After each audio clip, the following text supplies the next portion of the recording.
Who's in the starting lineup? Come on, son, you got to get out there and take the mound. It's game time. What does the skipper have to say? It's an attitude, you got to be willing to defend. You got to be willing to base run, or you can't play here. It's the Leadoff Show, powered by the Potawatomi Sportsbook with Tommy Wortz on 1250 AM and 105.7 FM, The Fan.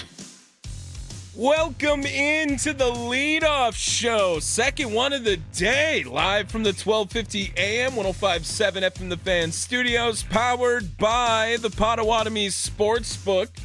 Tommy Wortz here with you, getting you caught up on game 2 of the day, game number 126 on the season between the Milwaukee Brewers and the Chicago Cubs. It'll be Brandon Woodruff on the bump for Milwaukee, going up against Jameson Taillon of the Chicago Cubs. 79-46 now as Milwaukee fell earlier today to the Cubs. What is the lineup looking like for game 2 tonight? Looking up, and it is gone. It's almost time for the first pitch. Let's see who's in today's starting lineups. Brought to you by Lakeland University. Experience it your way. Visit lakeland.edu. It's the Leadoff Show, powered by the Potawatomi Sportsbook on 1250 AM and 105.7 FM, The Fan. Heard that right, Lakeland University. Thanks so much for being a part of the Leadoff Show. Experience it your way, lakeland.edu. Now, for the Cubs lineup today, Michael Busch at first base leading things off. Ian Happ, the left fielder, will bat second. Seiya Suzuki, the DH, will bat third. Pete Crow Armstrong in center field bats fourth today. Carson Kelly, the catcher, will bat fifth. Nico Horner at second base will bat sixth. Owen Casey in right field bats seventh today. Dansby Swanson, the shortstop, will bat eighth. Matt Shaw, third baseman, rounds out the Cubs lineup. Now for Milwaukee, Sal Frelick in center field to lead things off. Caleb Durbin at third base will bat second. William Contreras, the DH, will bat third. Christian Yelich in left field will bat fourth. Andrew Vaughn at first base will bat fifth. Isaac Collins in right field will bat sixth. Bryce Terang's the second baseman, batting seventh. Danny Jansen, the catcher, batting eighth. Joey Ortiz rounds things out. He's the shortstop, batting ninth. Well, game number 1, it had some ups, it had some downs. You thought, well, maybe it wasn't that important. Whatever, falling down 5-0 in the game, maybe they can bring it back. I won't get too excited, though. Then they started chipping away, or as Pat Murphy might put it, pecking away. Woodpeckers kind of becoming the nickname now with this Milwaukee Brewers team, I guess. And I thought they had a chance, and they fought back to make it interesting. But now, game 2, the nightcap, this is what it was supposed to be. Brewers versus Cubs. Brandon Woodruff on the mound. That's exactly who you want for Milwaukee in this game. He has been phenomenal since returning back from the injured list for over a year and change. One of the best pitchers in baseball if you minimum 7 starts on Brandon Woodruff. The 2.06 ERA, 49 strikeouts, 4-0. The team is undefeated in starts by Brandon Woodruff. Look to continue that tonight. If you missed the game earlier, let's go over it real quick right now. Did you miss the last game? Did you miss what was said after the last game? It's time to rewind. It's the Leadoff Show, powered by the Potawatomi Sportsbook on 1250 AM and 105.7 FM, The Fan. Chad Patrick, the 27th man up for Milwaukee today, going up against Matthew Boyd of the Chicago Cubs, and it was struggles early for Chad Patrick in this one. In the first inning, it was not clean. After a double from Ian Happ, Seiya Suzuki would walk. Then Owen Casey singled to right field, picked up a couple of RBIs. It was 2-0 immediately for Milwaukee. Then a 3-run homer in the third inning from Willie Castro would end up making things 5-0. The Brewers were down by 5 quickly in this one, as it was already 5-0 after 3 innings. Then in the top of the fourth, the Brewers start fighting back. They get that via Christian Yelich homer to start things off, as I look for it right here. I'm sorry about that.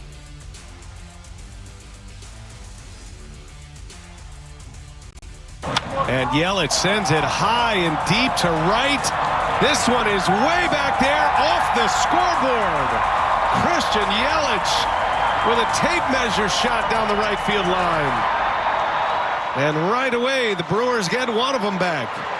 Number 26 for Yelich. 26 homers on the year for Christian Yelich. Not too shabby right now. He's going to sneaky have a 3,100 season after being back for a full healthy year finally. Sal Frelick picked up another run for them in the 5th inning with an RBI single. It was 2-5 pretty quickly here. Now, Milwaukee beginning to fight back even more. After a while, the Brewers found themselves really getting closer in the 6th inning when they got Bryce Terang to get another RBI for them via a single, and Sal Frelick hitting another one in to make it 5-4.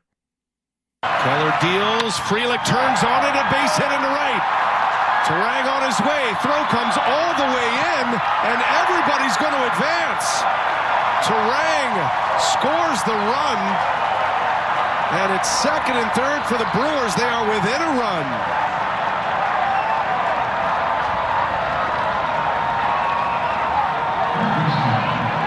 Backwards Frelick jersey works. That made it 5-4. A homer for Owen Casey in the 6th inning would make it 6-4. That would be the final in the contest as the Brewers fall to the Cubs 6-4. The win going to Matthew Boyd. Chad Patrick comes up for one game. He eats some innings. There were some unearned runs as well. He gave up just 3 earned runs in the contest. 5 innings for Chad Patrick, 4 strikeouts. Not much you can complain about for the man coming up as the 27th man. He'll probably be sent back down to Nashville, probably already on a flight, honestly, if I had to ask. Right now, the Brewers waiting to get the 2nd game of the doubleheader in after falling in Game 1 to the Cubs. Who was the MVP of the last game for the Crew? Who stood out the most? Let's find out. It's the Leadoff Show, powered by the Potawatomi Sportsbook on 1250 AM and 105.7 FM, The Fan. Well, to be honest, probably goes to Sal Frelick in this one. 2 for 4, 2 RBIs. Sal also, sneaky, is hitting .299 now, 11th in all of baseball. Isn't that crazy? There's 10 guys hitting .300 in all of baseball. That's it. Sal Frelick, the 11th man, .299 right now.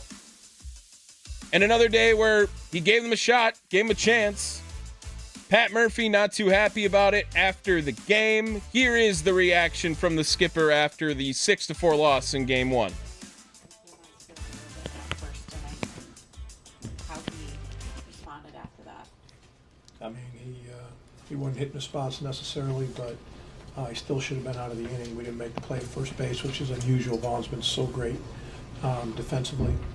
And it was just one of those balls he had to throw over top. It was more of a weird angle, I guess, because he was straight back. Didn't make a good throw. And that cost us 2 runs. But Chad wasn't great. But he did give us some big outs, and he gave us 5 innings. And I think he'd be the first to say he wasn't sharp today with his command. Made a bad pitch to Castro with 2 men on. But credit the Cubs. You know, they did a great job. Came back and got a lead. And we got Boyd out of there. Boyd's one of the, he's 10-0 in Wrigley. So he's pretty good. And but we pecked away and got him out of there, and we didn't get the big hit at the big time, but we got a lot of big hits, but we didn't. I'm proud of our guys. We got back in the game. We're down 5-0. Sure enough, here we come. So credit the Cubs for holding us off and turned 2 big double plays when they had to. Got some big strikeouts. With the command not sharp, what do you think of just Patrick's stuff after haven't seen him for a little bit? You sent him down there to work on some things. Yeah, I don't think his cutter was quite as good as it's been, but I think his velo's still there. He's not like wearing out or anything. I thought his changeup was better. His slider was effective. I don't think his cutter was where we wanted it. But I thought stuff-wise, he was fine. Murph, with the woodpecking mentality, obviously, just to have like an inning like the second where, yes, you load the bases, yes, he threw 32 pitches, it's still a positive in the long run, but not getting the big hit like you're talking about was sort of the key of the game there. Yeah, we had a couple poor at-bats in there, we had a couple poor at-bats, first pitch rollover and a jam shot pop up to first, that hurt us in that inning. If you're going to peck away, everybody's got to do their part. You can make outs, but that happens. I mean, these guys. I'm proud of our guys. Today's game especially, because they're exhausted. They're on this big run and they're not making any excuses. And had to sit around yesterday and wait for the decision to come back today. So same boat they're in, but you would have sensed that we would relax a little bit or not be like, 5-0, we'll get them next game. But we played hard, and that's all I care about. The balls are going to bounce the way the balls are going to bounce. Yesterday we had some balls bouncing away. Today they had some balls bouncing away. That's the way it goes. What did you learn about Brandon Lockridge over this first couple of weeks? Had a couple of good quality. Yeah, I like him a lot. I like him a lot. He's played well. He competes. He's dying for his chance. He's another one of those hungry players. So I love having him around. Or if you had a 10-pitch at bat there to draw that walk, it's kind of been one of his calling cards, hasn't it? Is just the patience at the plate and working those at bats. Yeah, it's not so much patience as it is. He fouls a bunch of balls off, and when he does put it in play, it's he had two sensational at bats against Boyd, two really good bats.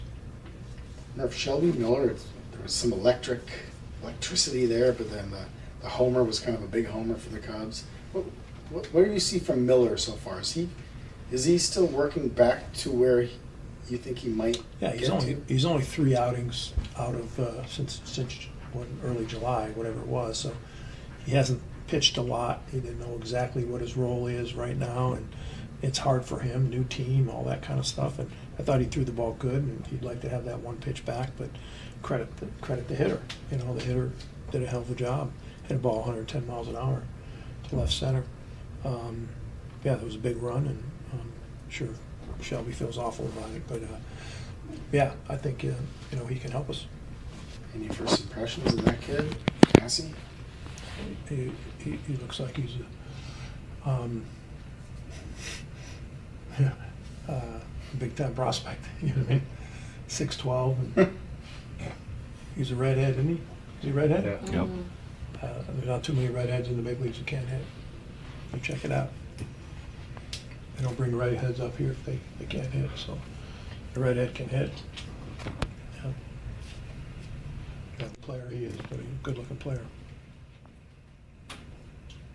There is the manager, Pat Murphy, speaking to the media after the game. All highlights courtesy FanDuel Sports Network. That sound from our guy Drew Wagner at Forbes Sports. He'll join the show at 6:40 today.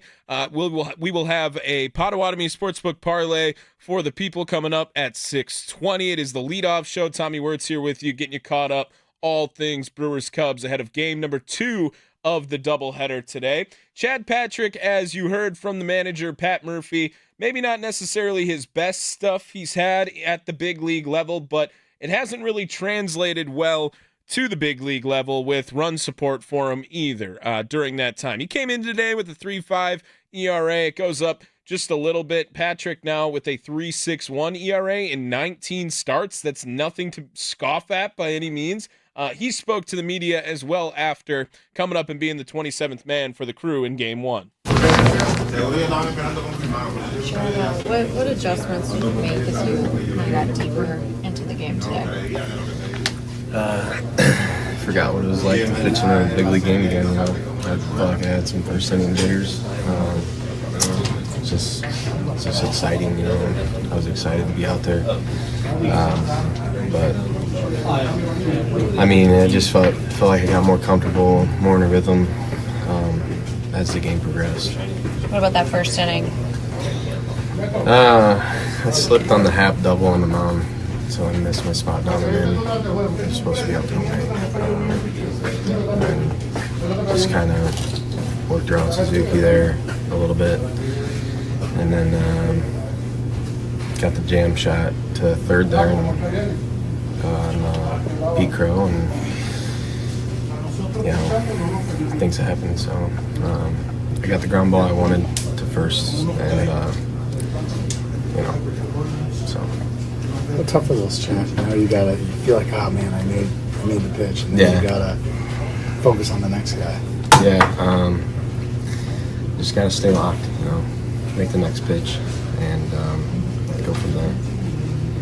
You had to give this team 5 innings and 81 pitches. You knew that was important coming in, right? Yeah, very important, especially with the bullpen, having the big stretch coming on here. Those guys did their job too. So credit to our offense, getting us back in the game, just pecking away. Did you get anything out of your slider today, seeing it perform against big league hitters? What did you learn about the new grip and how it could work at this level? Yeah, I saw some swings on it, saw some takes, just something different, showing them something different, and being able to control it will come with it, with learning. I just learned it like a week and a half ago, and I've gotten more comfortable with it as long as I'm able to land it and land it where I want it. I think it's going to play heavy in everything that I do out there. Chad, can you tell us more about that? Was the slider a focus in your time down there recently? You were searching for different ways to find it?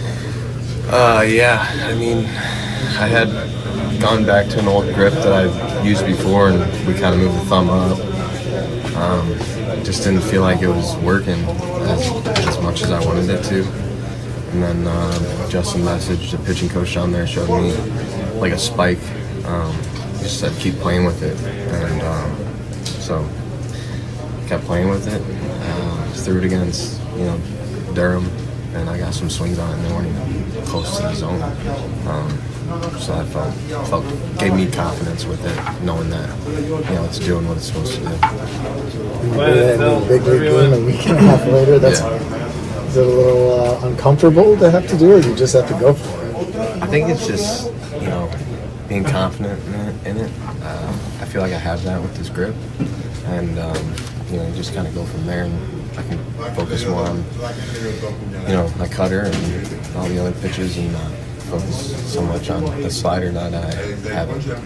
Yeah, we know you would rather be up here, and with the start that you had this year is really good. Can you just kind of talk about your mindset since you've gone back down and staying in a positive frame of mind and trying to continue to produce until the next chance here? Yeah, just want to be able to bring the competitive edge that I get here down there. The crowds aren't as big, different energy. So just being able to play around with that and do what's best to get you going. So yeah. Thanks, Chad. There is Chad Patrick after the game today. Chad Patrick charged with the loss for Milwaukee earlier today as the Brewers fall 6-4 in Game 1 of the doubleheader today, as Game 2 set to begin just about 40 minutes or so from now. We will see more of Drew Wagner, who was so nice to send over that sound in about 20 minutes here. 6:40 that comes up. I mean, to be fair, the Cubs, they threw everything at the Brewers in Game 1 today. They felt very, very obligated, it felt like, to win Game 1. Matthew Boyd, for instance, 5 1/3. He gave up 4 earned runs, just 90 pitches, however, but a 2.61 ERA on the season. Brad Keller came in for the hold, 2.45 ERA on the season. Caleb Thielbar, 2.18 ERA on the season. Drew Pomerantz, 1.73 ERA on the season. Danny Palencia, 1.81 ERA. The Cubs threw their best stuff at Milwaukee all in game number 1. They wanted to get it done. Can't blame them after yesterday being such a shell-shocking moment for Chicago when they lose 7-0. This is just the 11th time all season the Milwaukee Brewers have lost when they score 4 or more runs in a game. That's true. It's just the 11th time all year. The Brewers were 65-10 going into the game. 65-10 going into the game where they did not score 4, where they scored 4 runs That now 65-11 after the game 1 loss to Chicago. Coming up, let's get to our Potawatomi Sportsbook parlay for the people. No Luis Olmos in the back half here. That's all right. We'll still plug along, tell you everything that's going on over at the Potawatomi Sportsbook that you need to know about, and cook up a nice little parlay for Game 2 today. It is the leadoff show live from the 1250 AM, 105.7 FM The Fan studios, powered by the Potawatomi Sportsbook.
See you later. Let's get the latest on today's odds for the game. What's the best way to go? Let's check in with our expert from the Potawatomi Sportsbook to find out. It's the leadoff show powered by the Potawatomi Sportsbook on 1250 AM and 105.7 FM, The Fan. Welcome back to the leadoff show. Tommy Wortz here with you, getting you caught up all things Brewers Cubs, live from the 1250 AM, 105.7 FM The Fan studios, powered by the Potawatomi Sportsbook. Before we get into our parlay for the people today, courtesy of Potawatomi Sportsbook, let me run down Milwaukee's lineup in case you missed it earlier in the show. Sal Frelick in center field today will lead things off. Caleb Durbin at third base will bat second. William Contreras, the DH, will bat third. Christian Yelich in left field batting fourth. Andrew Vaughn at first base will bat fifth. Isaac Collins in right field will bat sixth. Bryce Terang at second base bats seventh today. Danny Jansen, the catcher, will bat eighth. Joey Ortiz, the shortstop, rounds things out. He bats ninth for the Crew. Time for a little Potawatomi Sportsbook parlay action. Get you some of the betting odds courtesy of the Potawatomi Sportsbook. We were so nicely joined by Luis Olmos earlier in the day for Game 1 unavailable for game 2. That's totally okay. We can tell you all the great things that are happening over at the Potawatomi Sportsbook all day on this show, no matter who is here with us to join us during this segment. First thing, betting odds courtesy of the Potawatomi Sportsbook. Brewers favored in game 2, minus 120 on the money line. Minus 1.5 will get you plus money for Milwaukee today at plus 155. And the over-under set at 7 today. All betting odds courtesy of the Potawatomi Sportsbook. And to be honest, I think that what we should do is look at the under again in this game. The over did hit earlier today, but Brandon Woodruff has been lights out for Milwaukee this year. 2.06 ERA, as we just mentioned. The Brewers are undefeated in his starts when he has pitched this season since returning from the shoulder injury that kept him out for so long that everyone was waiting for him to return back from. But looking just at his odds as well for some props, the over on 5.5 strikeouts is at minus 177 for Brandon Woodruff. I like that today for Woodruff. I think he can handle it. The Cubs, they strike out a lot. They try to go for the big hit a lot more than Milwaukee does rather than just put the ball in play. Over 5.5 strikeouts for Brandon Woodruff. That's going to be my first play today. And then another one I want to give. This one is purely based on gut, based on, the feeling that you have. Isaac Collins just had a baby, right? You got to give him a little bit of a bump for the baby. So let's take Isaac Collins to record a hit, and we'll pair that up with the under as well. It is Brandon Woodruff over 5.5 strikeouts, Isaac Collins to record a hit, and the under of 7 runs in the game. That'll pay plus 370 courtesy of the Potawatomi Sportsbook today. All betting odds courtesy of the Potawatomi Sportsbook. Again, Brandon Woodruff over 5.5 strikeouts, Isaac Collins to record a hit, and the under of 7 runs, it pays plus 370 over at the Potawatomi Sportsbook. If you're not checking games out over at the Potawatomi Sportsbook by now, I don't know what you're doing, because they have an amazing setup they got over there. Plenty of screens, every TV you can imagine, 2,000 square foot on the screen of just screens, of just games, baseball, football, you name it. You can look over at the betting odds. They have betting odds for everything you can imagine. UFC, football, baseball, basketball, boxing, cricket's on here if you want to get up on that action. They have NFL preseason odds even. Doesn't matter. You can have all the action you want over at the Potawatomi Sportsbook. They have amazing food, dining options. If you want to make a reservation, you go to the Potawatomi Sportsbook website, click under the reservations tab, and find out where you want to go, where you want to sit. It's a $50 down payment that goes towards your food and beverage. They don't even charge you for sitting at the sportsbook. All you do, you go onto the reservations tab, click your event you want to book for. On August 21st, so 2 days from now, they are opening up week 1 of NFL action. If you want to watch the Packers play at the Potawatomi Sportsbook, I recommend doing that on August 21st. 2 days from now, those spots are going to fill up. I promise. They're doing game day shuttles now for every Brewers home game on top of it. That's going to be awesome. A Brewers home game, all you have to do, go place a $5 bet in the sports book, or go spend some money on food and drinks and whatever you want to do over at the Potawatomi Hotel and Casino.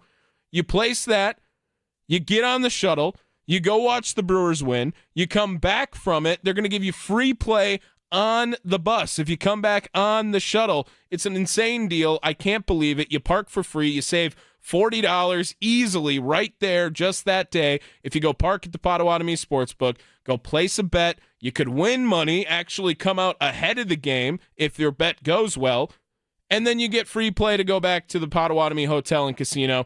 Just a phenomenal deal. If you want to have your fantasy football drafts under the same tab of reservations, book a fantasy football draft. Have your buddies come up.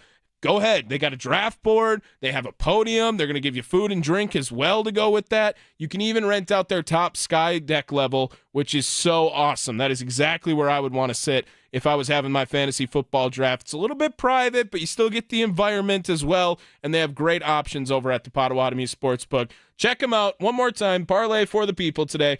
Brandon Woodruff over 5.5 strikeouts, Isaac Collins to record a hit, and the under of 7, it'll pay plus 370, courtesy of the Potawatomi Sportsbook. The key to building a winner in baseball is a strong minor league system. Who are the names we should know? How did they play in their last game? Ironworkers Local 8 brings you Building a Winner. Be a cowboy of the sky. Apply now at IWL8.org. It's the leadoff show powered by the Potawatomi Sportsbook on 1250 AM and 1057 FM, The Fan. Yes, time for another Building a Winner feature presented by Ironworkers Local 8. Thanks again to Ironworkers Local 8 for being a part of the leadoff show all season long. Should be just a great time to be in on the action with the Brewers minor league system, because there is some news that you guys need to know. You need to know it. If you missed any of the updates earlier in the day, we have some news on the injury front. First off, it starts with AAA. Nashville Sounds. AAA, Robert Gasser will make his 7th start on his rehab assignment. AAA Nashville during the game tonight against the Louisville Bats. Last pitched on August 14th. He's going to throw probably somewhere in the 55 to 60 pitches range right now. That's what we're hearing. If everything goes well in those 4 innings, then we'll reevaluate from there with Robert Gasser. But remember that, yes, Robert Gasser is still in the chamber for this team and could possibly be coming back sooner rather than later at this point. He is going to make his 7th rehab assignment today. And on top of that, we also have news that Rhys Hoskins is on rehab assignment with AAA Nashville. He's back in the lineup, joining Jake Bowers down there, trying to work his way back to the major league roster as well. It'll be his first time. He entered the injured list, was put on the injured list July 7th, as you remember. And this is the first action we're going to see from our guy, Rhys Hoskins. A couple other news and notes to know about here. Looking at AA, Biloxi Shuckers back in action. They are currently playing right now as we speak. They're warming up, taking on the Chattanooga Lookouts today. Alex Cornelli to make that start in today's action. In High A, Wisconsin, they're just kicking things off. Top of the second there, the roster for High A, Wisconsin today. Did you guys see this with the news that Josh Adamczewski is moved up now to the Wisconsin Timber Rattlers? Their lineup, top 5, Andrew Fisher, Jesus Mate, Luis Pena, Josh Adamczewski, and Marco Dinges. All of those guys in the Brewers' top of the farm system right now. That is just a hell of a roster, a hell of a lineup they got going on for High A, Wisconsin. Excited to take a peek at that one today as well. Carolina Mudcats up 2-0 right now over the Salem Red Sox. 2-0, no hits in the game for Salem currently right now. Carolina looking to get into the win column. It's been a long, long journey since they lost a lot of these guys from the Carolina Mudcats up to the Wisconsin Timber Rattlers. Hopefully they can bounce in. They are still in playoff contention as far as today goes right now, but they are trying to hold on desperately during that stretch after losing a ton of their lineup. This Building a Winner feature presented by Ironworkers Local 8, building Milwaukee's future one beam at a time. Who's hurt? Who's getting close to coming back? Let's check out today's injury report. It's the leadoff show powered by the Potawatomi Sportsbook on 1250 AM and 1057 FM, The Fan. Wanted to inform you guys again on some other injury updates, as we told you about Rhys Hoskins and Robert Gasser back on rehab assignments with AAA Nashville. In case you missed some of the news from earlier today when we had our first leadoff show, Jackson Churio also has been running, hitting, doing some defensive work without any issue.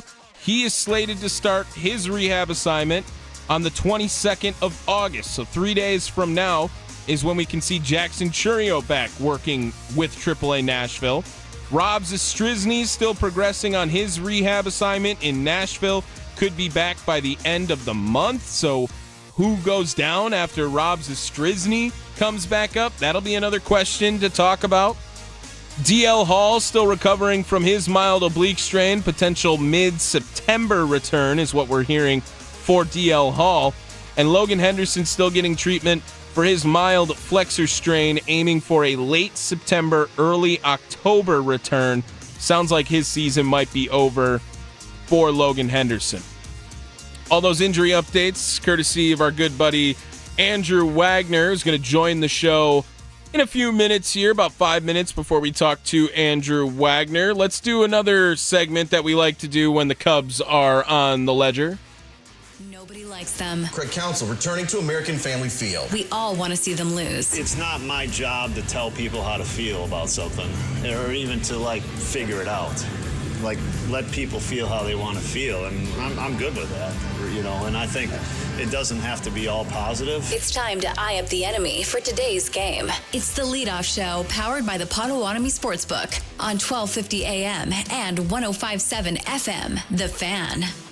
Jameson Taillon on the bump for Chicago. Feels like the Brewers have faced him so many times over the years as he's been in Chicago now. This will be his third year, plus he started his first 4 years with Pittsburgh. 3 and change, really didn't get a lot of action in the fourth year, suffered an injury, but the Brewers have some experience. Everyone in the lineup has seen Taillon before. Sal Frelick, 4 for 17 in his career off Jameson Taillon. Caleb Durbin, 1 for 4, has taken him yard as well. William Contreras has struggled big time against Jameson Taillon.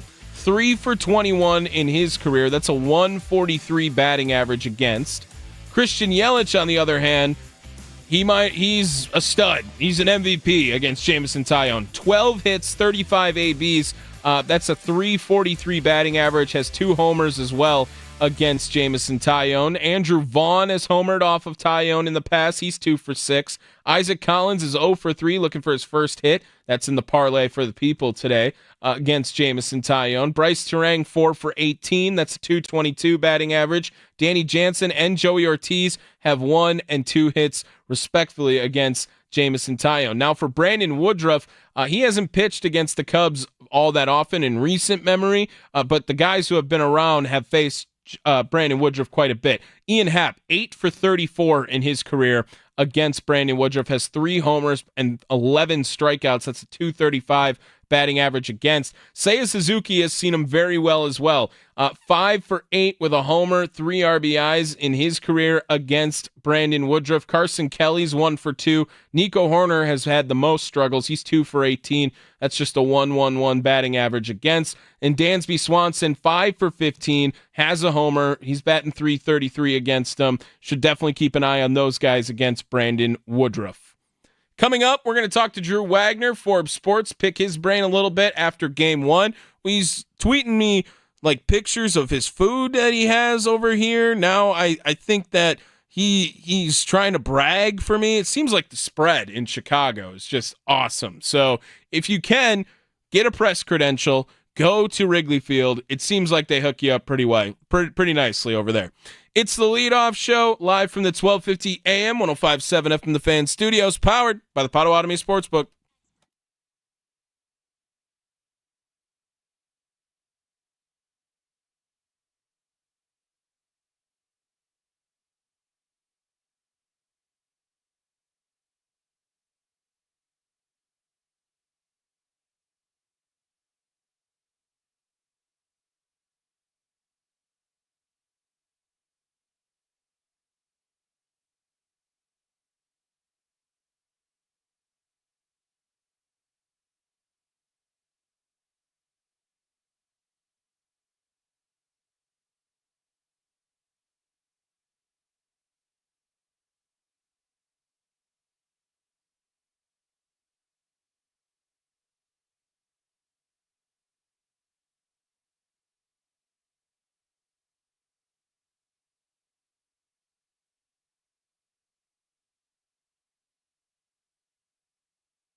What's the latest on the crew? Let's go inside the clubhouse with Drew Wagner of Forbes Sports on the Leadoff Show, powered by the Potawatomi Sportsbook on 1250 AM and 105.7 FM The Fan. Inside the Clubhouse is brought to you by Focus Baseball. Join their fall mini camps at focusbaseball.com. Welcome back to the Leadoff Show, live from the 1250 AM, 105.7 FM The Fan studios, powered by the Potawatomi Sportsbook. Before we get over to Drew Wagner, Forbes Sports, let me run down Milwaukee's lineup again in case you missed it earlier in the show. Sal Frelick in center field today. He'll lead things off. Caleb Durbin at third base will bat second. William Contreras, the DH, will bat third. Christian Yelich in left field bats fourth today. Andrew Vaughn at first base will bat fifth. Isaac Collins in right field will bat sixth. Bryce Terang at second base bats seventh. Danny Jansen, the catcher, will bat eighth. Joey Ortiz rounds things out. He is the shortstop, batting ninth. Joining the show now, as he does each and every day, sometimes twice a day, like the last 2 days. You can follow his work at Forbes Sports. Follow him on Twitter at @AndrewWagner. It is Drew Wagner joining us on the Fan Guest Hotline, powered by Gruber Law. Mr. Wagner, the spread tonight. You sent me over like a picture that just involved any kind of food you can imagine. It felt like, was it barbecue themed tonight? There was a significant amount of meat consumed today. We had New York strip slices for lunch. Okay. We had ribs for dinner. Yeah. There was also a chicken breast and chicken thigh selection. Say what you want, and I've said many things about this glamorous porta potty on the north side of Chicago, but their press box spread, man, they got it going on. This is serious. Yeah, They sounds know what like they're it. Does it come with like a side of Pepto and Tums too? Like, I mean, it feels like it's going to be a long drive home. It is. Listen, the Wrigley press box dining room is like the Golden Corral of MLB press boxes. Okay. All that's missing is the chocolate fountain. Right, and a lot more sweatpants. Too many slacks up there as well for the Golden Corral at Wrigley Field. Drew Wagner joining us now on the leadoff show. Drew, game one happened. The Brewers unable to close things out. They fell down early. A couple of unearned runs as well in the contest. But Chad Patrick came in. As far as being the 27th man, the pitching staff today, you only use Patrick, Miller, and Tobias. Those are the only guys unavailable, I assume, for tonight. Maybe not a total loss, even though it ended up in the loss column today for the Brewers. Yeah, I mean, it really worked out about as good as it can. If you're going to lose a game in a doubleheader day, do it in a way that doesn't torch your bullpen for the nightcap. It stinks because they had a chance to win it there. They were missing a couple of big hits early on. They put some traffic on. They couldn't come through in the clutch. They get back there. They peck away. They get within a run. Miller gives up that home run to Casey. All right, fine. But like you said, you use two relievers. You have a full complement of relievers now for the nightcap. You're in good shape moving forward. That's how it goes. A long series like this, doubleheader like this, obviously you want to sweep, but the goal is to at least get a split, and they're still in position to do that. Yeah, and the Cubs had to go through a lot of their bullpen today. I don't know how many will be unavailable because no one really got taxed, but they used a significant amount more arms than Milwaukee today. Does that already give the Brewers an advantage in Game 2, do you think? I think so, and they went to the pen fairly early yesterday, too. Yeah. I can't remember how deep he went into the game, but I think they pulled four guys out of the pen. They're going to be playing tight tonight. That bodes well for the Brewers. The Brewers know what they're doing. They know that they've got Woody on the mound. You create that traffic. You create those long at-bats. You run those pitch counts up early.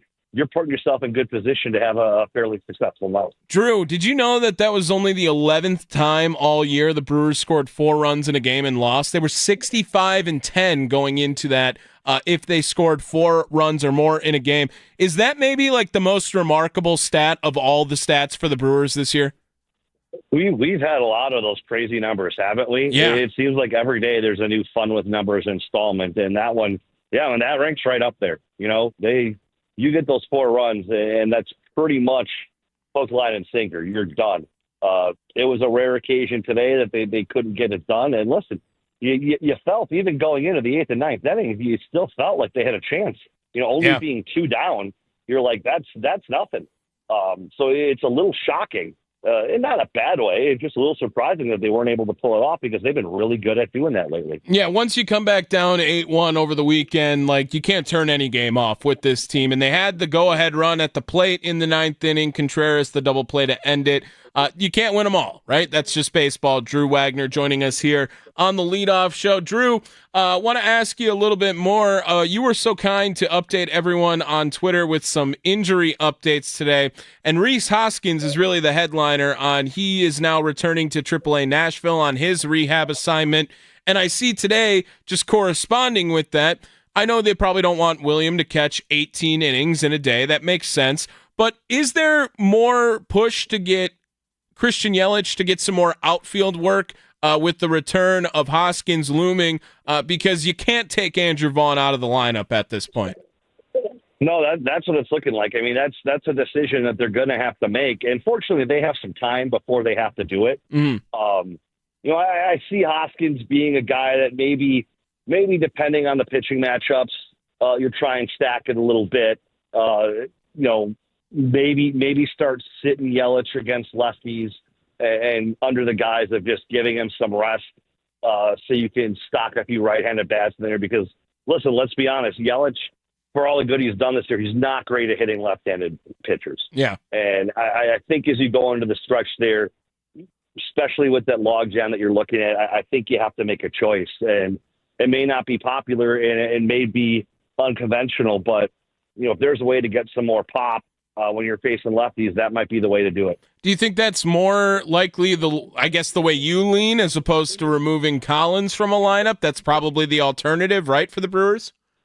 That's probably the alternative, but you don't want to sacrifice too much defensively. Like Isaac Collins is great defensively, and don't forget you're still trying to figure out how to fit Churio into this mix. Yeah, for sure. And Perkins into this mix. They are going to have to make some pretty tough decisions on any given night, and we look at the bench right now as being somewhat unimpressive, right? You've got Mona on there.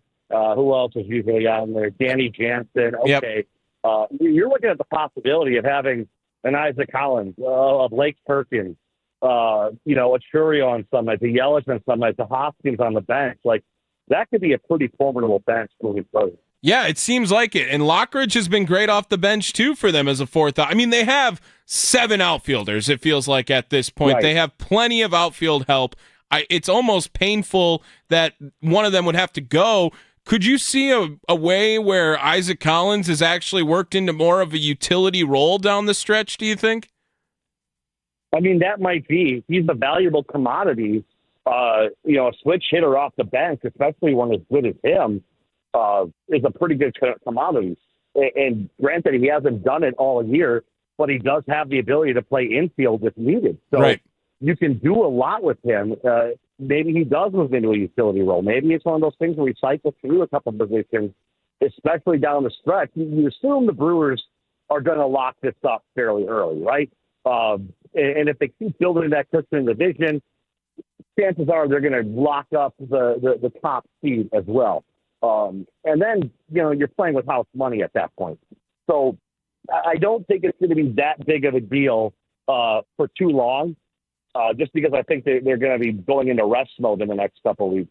It's going to get difficult, though, come October. That's where the big decisions are going to have to be made. Yeah, absolutely. But we don't think too far ahead. Pat Murphy would be mad at this conversation altogether. Drew Wagner joining us here on the Leadoff Show. Follow him on Twitter @ByAndrewWagner. And Drew, Brandon Woodruff on the mound for Game 2. He has not just been amazing as far as Brewers standards go. He has been one of the best pitchers in baseball if you go to the minimum of him. With starters minimum of 7 starts, he has the 3rd lowest ERA. He has the lowest whip. He has the lowest opponent's batting average, the 2nd lowest opponent's OPS, and the 4th highest K percentage. Brandon Woodruff, a lot of experience pitching in Wrigley, a lot of experience pitching against the Cubs. He continues to just have a phenomenal return to the season, comeback to the season. What has Woodruff got to do tonight to really lock things down for Milwaukee against Chicago? I mean, nothing different than he's been doing, the last 7 times out, right? He goes out there and he throws strikes. That's what it comes down to. Brandon Woodruff throws you his best stuff and dares you to hit it. And usually he wins that battle. He goes out there and does that again tonight. I think they're in good shape. How come Brandon Woodruff, when he throws strikes, people don't hit it, but when other people on this team throw strikes, it gets hit far, Drew? That doesn't make sense to me. Well, he's a veteran pitcher with a really damn good fastball and some really, really good secondary pitches, and he knows how to throw them. He knows when to throw them. Listen, he's a pitcher. That's what it comes down to. He's a straight-up pitcher. He knows how to pitch a game and not just throw a game. Yeah. He's just damn good. I know. He's just good. It was a joke. 49 strikeouts, 8 walks for Woodruff this year. Just a gross rate right now. Crew is undefeated in games in which he has pitched in, and he is all set for Game 2 for Milwaukee to take on the Chicago Cubs. Second game of the day, nightcap of this doubleheader. Drew, thank you so much for jumping on earlier today as well. Let's do it again tomorrow, my friend. Sounds good. Take care. There he is, Drew Wagner, joining us on the Fan Guest Hotline, powered by Gruber Law Offices. One call, that's all. One more thing to get to before we get out of here today. How does the Crew win today's game? Who needs to step up?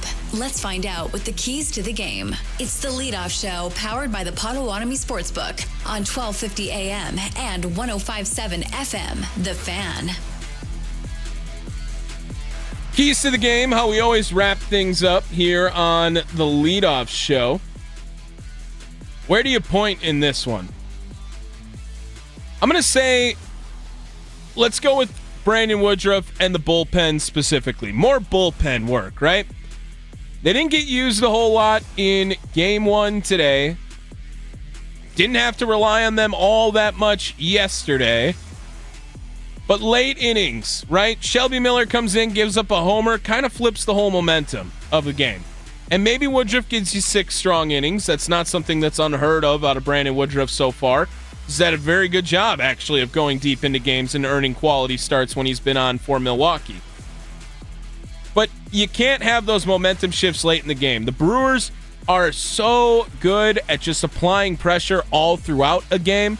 And when you have an occurrence like the Shelby Miller home run, just to have that momentum shift, totally unnecessary for Milwaukee during this nightcap between them and the Chicago Cubs. Key to the game, once Woodruff's out, lock things down. Brewers bullpen has been fantastic at that all season as well. Just want to highlight it even more so for today. If you're going to have a victorious Game 2 tonight, look for the pitching matchup later on in the game. That's going to do it for us here at The Fan. Make sure you guys are checking out all of your favorite local fan shows. First pitch is in about 10 minutes from now. You can go watch a bunch of different shorts, a bunch of different videos over at The Fan Milwaukee on YouTube. That is youtube.com/@. Make sure you put the @ sign at The Fan Milwaukee. Check out all the great local programming we have here, whether it's Pack-A-Day Radio Show with Andy Herman, 8 a.m. to 9 a.m. every day. The Mason Crosby Show, Packers' all-time leading scorer as a radio show, 9 a.m. to 11, presented by Verizon, the official 5G network of the Green Bay Packers. And, of course, Wisconsin Sports Daily, served up by Wendy's, 2 to 5 every weekday with Steve Sparky Pfeiffer. They do a fantastic job. I've talked so much on the radio today. We did it yesterday. We're going to have a great day for the rest of the night. We'll be back tomorrow, 8 a.m. here on The Fan with the Pack-A-Day Radio Show. Sarah Kelleher joining Andy Herman on Pack-A-Day Radio. Should be a fun conversation. That happens at 8:20, but the show starts at 8. We'll live stream it on YouTube, as well as you'll hear it here on 105.7 FM The Fan and 1250 AM as well. Brewers, Cubs, Brandon Woodruff going up against Jameson Taillon. That's how we wrap things up tonight, live from the 1250 AM, 105.7 FM The Fan studios, powered by the Potawatomi Sportsbook. Don't forget, send them home.